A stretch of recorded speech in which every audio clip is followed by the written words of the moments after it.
नमस्कार साथियों, आज हम बात करेंगे कृषि पंचांग के बारे में, जिसमें हम चंद्रमा की स्थिति देखकर फसल की बुआई करने के बारे में चर्चा करेंगे, जिससे कीट व रोग फसल में कम लगे और फसल की गुणवत्ता में वृद्धि हो। भारत में प्राचीन काल से ही मुहूर्त देखकर कृषि कार्य करने का प्रचलन रहा है। प्राचीन काल में कृषक ग्रह नक्षत्रों व चंद्रमा की स्थिति को देखकर फसल की कटाई, बुआई व फसल का चुनाव करते थे, परंतु धीरे धीरे ये ज्ञान समाप्त हो रहा है। डॉक्टर रुडोल्फ स्टेनर ने भी नक्षत्रों के आधार पर ही की जाने वाली कृषि बायोडायनेमिक खेती की विचारधारा का प्रतिपादन किया है। विश्व के कई देशों में कृषि पंचांग से या नक्षत्रों के आधार पर खेती की जाती है।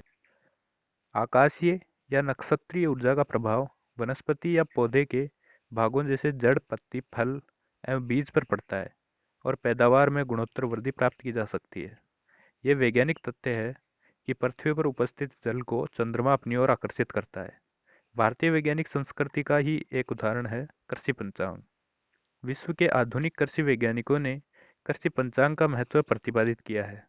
आइए देखते हैं कृषि कार्य में कृषि पंचांग का महत्व है।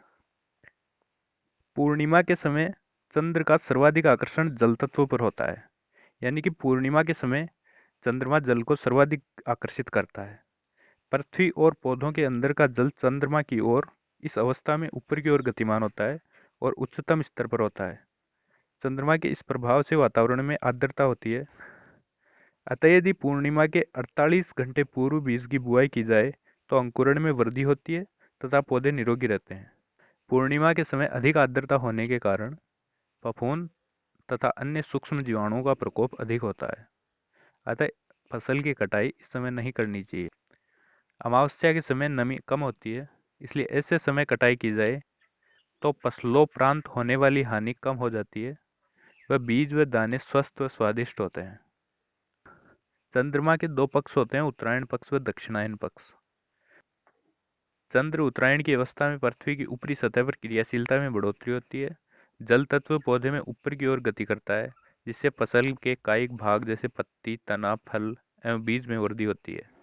इस अवस्था में पत्तीदार फसलों की कटाई, फलों की तोड़ाई, कलम लगाना तथा चारे की कटाई करना उत्तम रहता है। बीजों की बुआई इसी अवस्था में करने से अंकुरण अच्छा होता है तथा रोग की संभावना कम रहती है। चंद्र दक्षिणायन अवस्था में होता है, तब ऊर्जा का प्रवाह मृदा की सतह के नीचे केंद्रित होता है, जिससे भूमि की क्रियाशीलता में वृद्धि होती है। अतः इस अवस्था में कंद फसलों जैसे अश्वगंधा, सफेद मूसली आदि की गुणवत्ता एवं उत्पादन में वृद्धि होती है। चंद्र दक्षिणायन के समय खाद बनाना, निकालना, खेत में डालना, कंपोस्ट बनाना व खेत में मिलाना, जुताई करना, निराई गुड़ाई करना आदि कार्यों के लिए यह समय सर्वोत्तम है। हरी खाद बनाना, पलटना व सिंचाई के लिए भी चंद्र दक्षिणायन पक्ष अत्यधिक महत्वपूर्ण है। इस समय भूमि के नीचे के संपूर्ण कार्य कर लेने चाहिए। धन्यवाद।